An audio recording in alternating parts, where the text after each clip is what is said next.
दुसरी गोष्ट एक कालपासून मुद्दा चाललेला आहे भारत पाकिस्तान मॅच संदर्भातला फडणवीस मुख्यमंत्री आहेत त्यांनी आपल्यावर पलटवार केलेला आहे ते म्हणतात की जावेद मियाँदादला घरी बोलवणारे कोण होते असं तो आम्ही बोलावलं ना.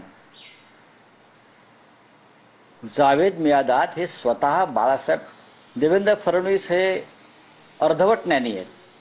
मुळात संपूर्ण भाजपात हा अर्धवट ज्ञानी आहे. त्यांच्या गुडघ्यात सुद्धा मेंदू नाही. भाजपच्या काही लोकांच्या गुडघ्यात मेंदू असतो, तो गुडघ्यात सुद्धा नाही.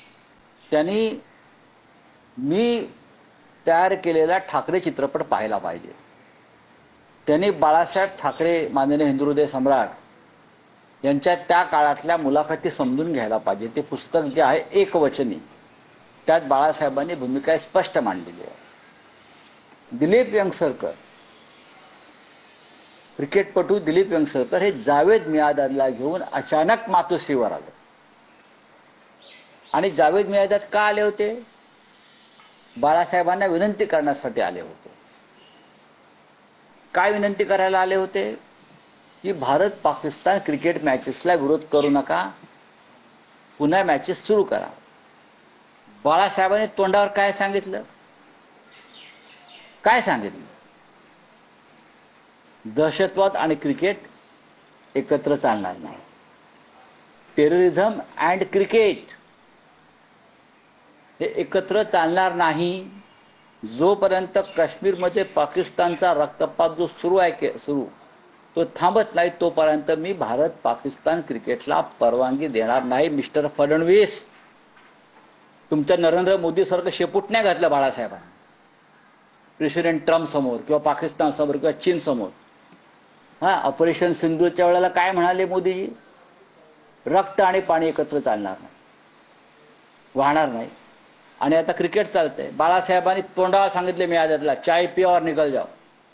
तू या घरात पाहुणा म्हणून आलायस, हा चहा प्यायचा बरं का, आणि निघून जायचं. हे तुम्ही दिलीप वेंगसरकरांना विचारू शकता काय झालं ते. देवेंद्र फडणवीस हे खरोखर राष्ट्रभक्त आणि हिंदुत्ववादी वगैरे असतील आणि महाराष्ट्रातल्या ज्या महिलांनी आपलं कुंकू पुसलं त्या कुंकवाची त्यांना कदर असेल तर ते अशी विधानं करणार नाहीत. जावेद मियाँदाद अरे सोड ना, आताच बोला. हो आरसा आहे. तुम्ही आरशाची फॅक्टरी काढली आहे ना बेल्जियमला जाऊन. बेल्जियमला चांगले आरसे मिळतात.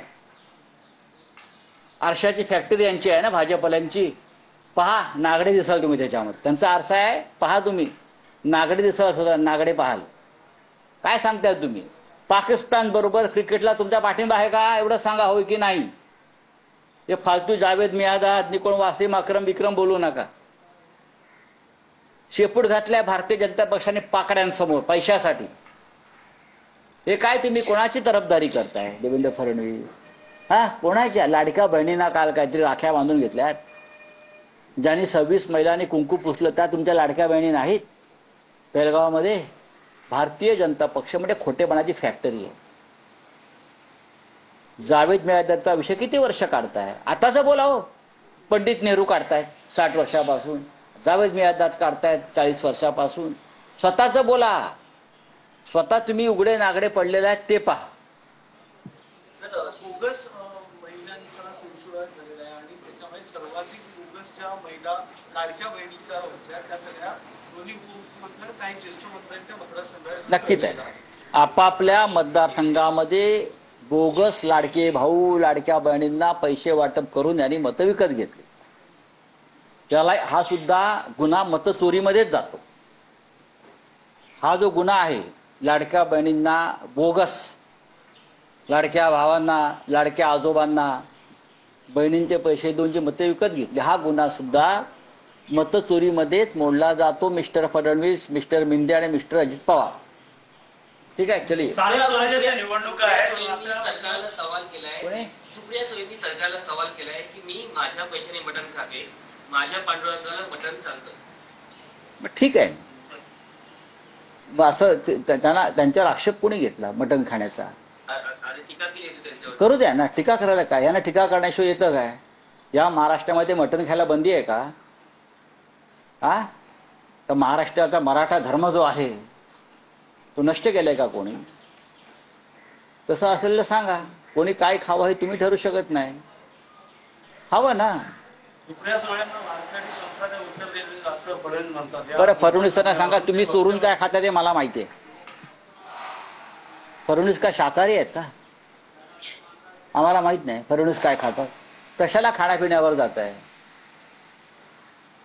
खाण्यावर जा. स्वतः काय खाताय?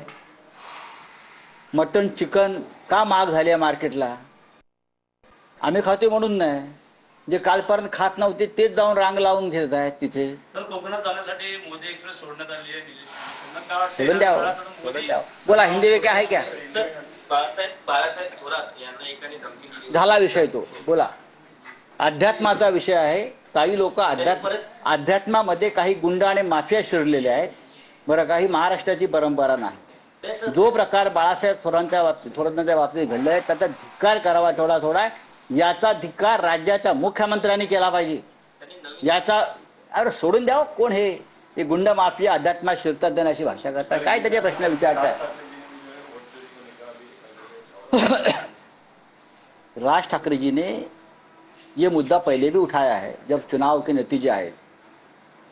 ये वोट चोरी का मुद्दा महाराष्ट्र में 8 महीने से हम लोग उसके ऊपर सवाल जवाब कर रहे हैं. उद्धव ठाकरे जी ने ये मुद्दा उठाया, राज ठाकरे जी ने उठाया, शरद पवार साहब ने उठाया, कांग्रेस ने उठाया. देवेंद्र फडणवीस की सरकार इस प्रकार के वोट चोरी से ही सत्ता में आई है. हमारे वोट कहाँ गए ये सवाल राज ठाकरे ने पूछा था. ये सवाल हमने भी पूछा कि हमको जो वोट लोगों ने डाल दिए हैं, लोग कहते हैं वो वोट कहाँ चोरी हो गए.